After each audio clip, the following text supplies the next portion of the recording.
Hi, welcome to Oma's Kitchen. Oregano.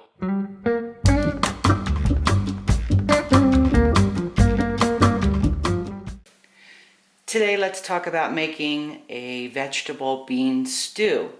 I'm going to use a 15 bean soup mix that I have actually soaked overnight. This is the ham flavor packet, which we will not be using. We will be using double smoked European style bacon. I will also be using a butternut squash, 3 potatoes, 3 sweet potatoes, a little bit of celery, a couple of carrots, and half of a giant sweet onion that I started on yesterday. So we're going to chop all these up, and then we will come back and I will explain how I'm going to put the stew together.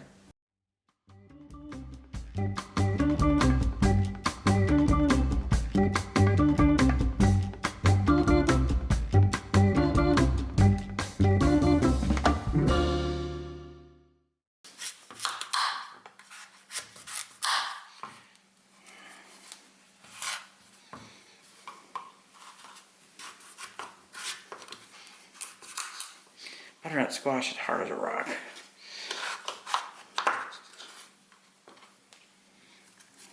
You gotta peel it.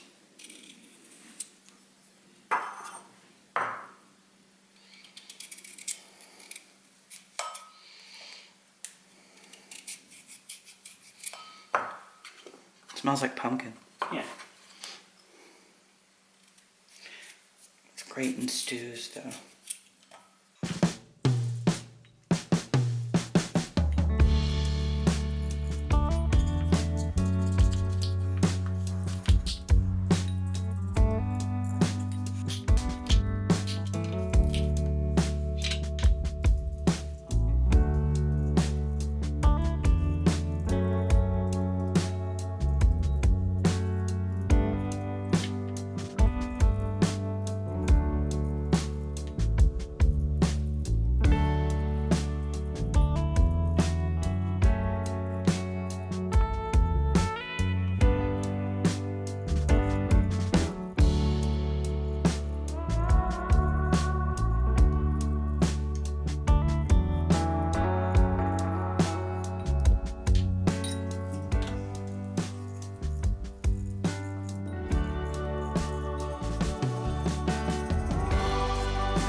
So this stew is whatever root vegetables you have in the house. Carrots, sweet potatoes, potato. If you have pumpkin, fresh pumpkin, I love using pumpkin in a stew. We had the butternut squash. You know, celery and onion and all that. So, and then the 15 bean soup mix and some broth.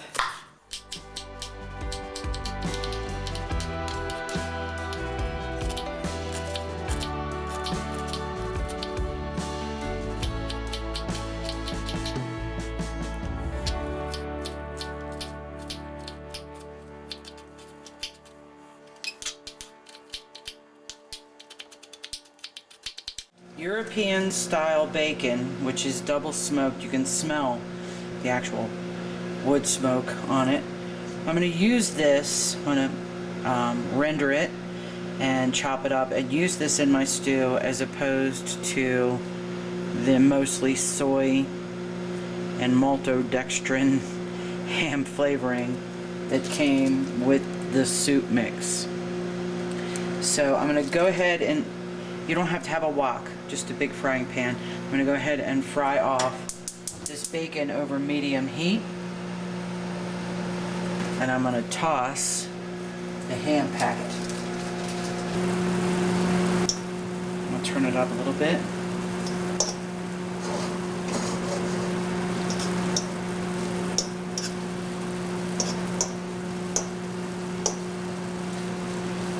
Once I get this rendered, I'm going to move it aside so that I can cut the fat off of it and just keep the tender pieces for the stew.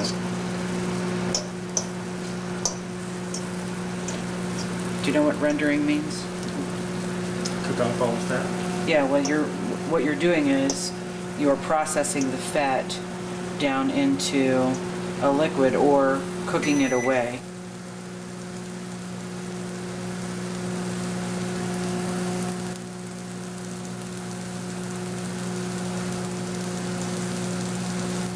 Alright, we need to turn it over. See that little bit of browning on there? That's kind of what we're after on both sides. It's caramelizing the meat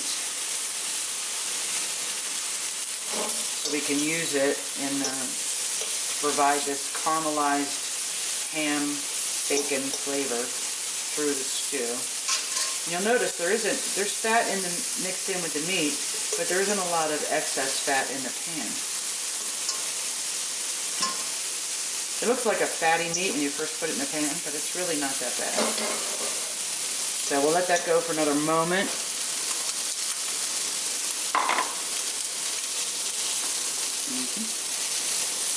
On there.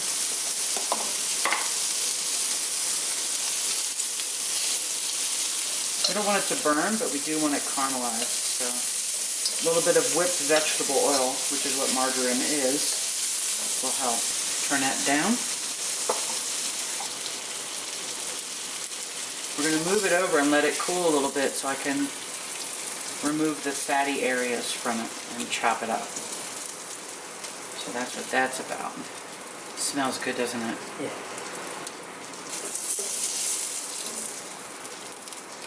I'm going to turn this off for a moment.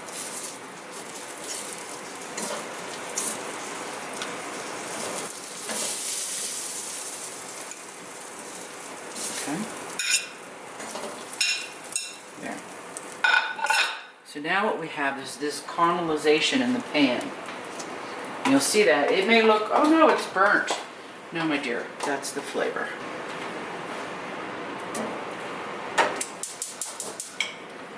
On low, or medium low. And here is our chopped up celery and onion.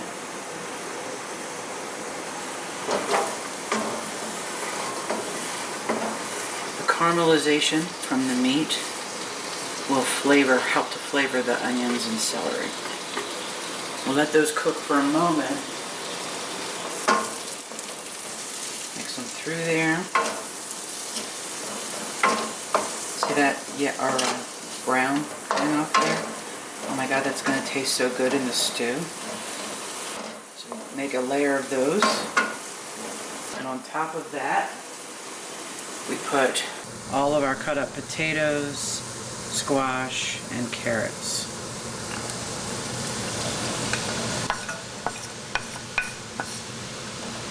And we let that simmer on medium-low for a little bit.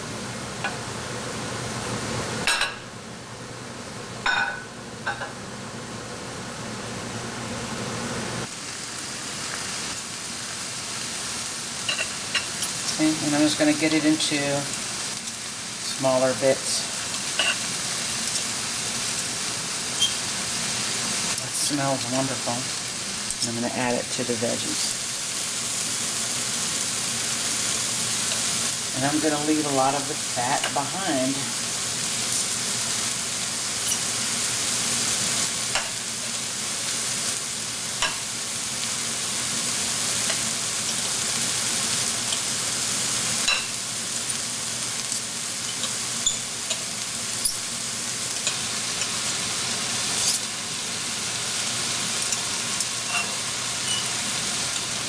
And you want to use a whole lot of vegetables and meat compared to the amount of broth.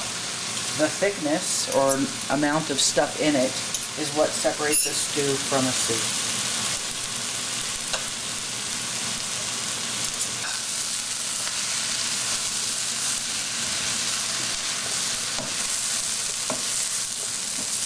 See, that caramelization is almost completely off the pan now. And the flavor from it is actually into the vegetables.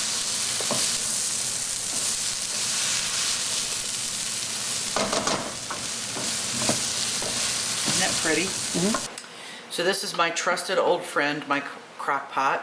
It's a little beat up. It's been used for 20 years, but it still works great, and I want to be able to use it for this stew. Please turn it on high. And the way a Crockpot works is it's an actual little electric oven.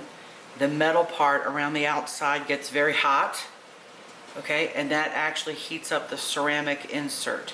The ceramic insert slowly cooks your food. I'm gonna invite it to go a little faster by adding this very, very warm broth to it.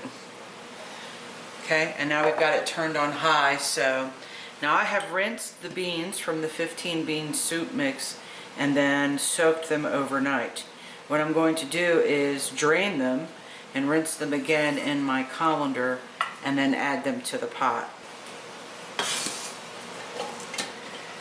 And then into our pot we go. And I knew there would be some that just don't want to go. So we've stirred our beans in. We're getting hot. These are my home canned tomatoes. Every September and October I go hunt down giant boxes of overripe tomatoes, and I spend 2 days cooking them off and canning them with a little bit of lemon juice in my very, very well washed and boiled jars.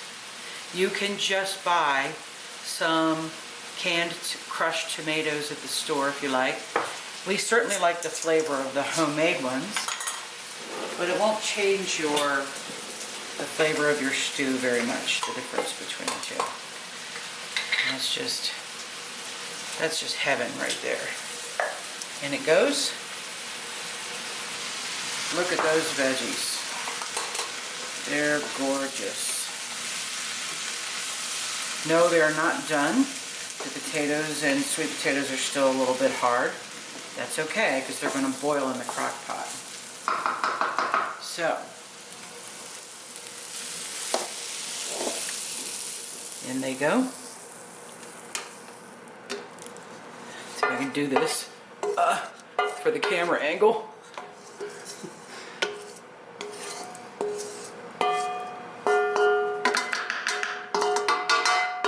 What you'll notice is there's way more stuff in here than broth. So I'm going to heat up another thing of water and add chicken broth. to it. And I'm gonna fill it to within about, half an inch. I want to add this. Might be a little much. I wouldn't get close. So pretty. Okay. Everybody get in there and enjoy each other's company. Okay. Get a clean spoon. Just take a little bit. And then never put the spoon back in the pot. I'm just tasting for salt. I could use a little. So let's put in basil.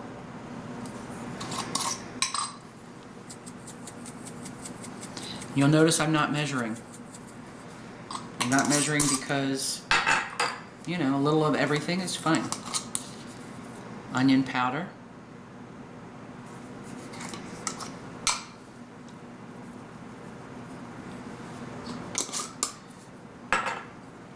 Parsley.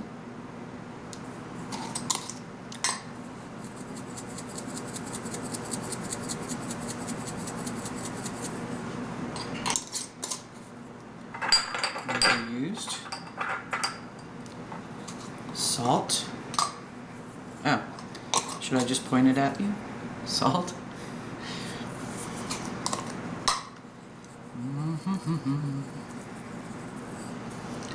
And we'll do a little bit, and then we'll try it right before we are done with it. And then this is bay leaves. Bay leaves provide a really nice deep flavor to any soup or stew.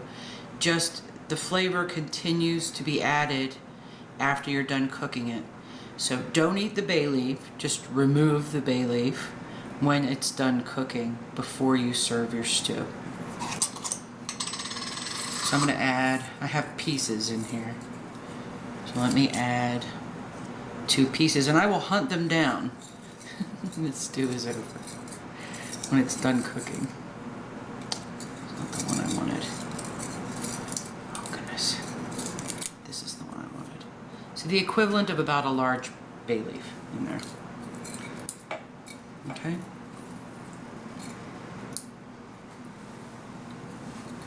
They soften. The bay leaf softens as it cooks and imparts the flavor to the stew. So all we're going to do is kind of mix this around a little bit, get our bay leaves wet.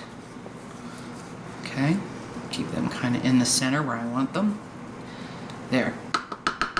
Now, covered on high for at least 4 hours, probably more like 5 hours. And then, you know, come back and check it. You'll start to smell it. And then I'm going to search for the other one. Oh, there it is. There we go.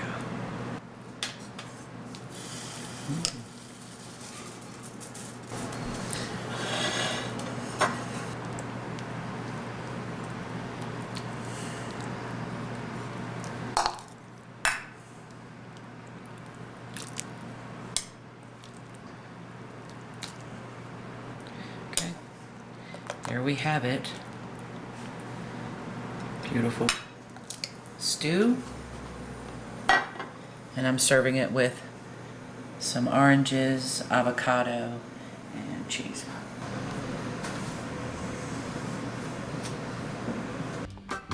Thank you for joining me in Oma's Kitchen. If you enjoyed the video, please don't forget to like and subscribe. I'll upload more tasty videos soon, and a special shout out to Moon Pie and Lil Bit. Till next time.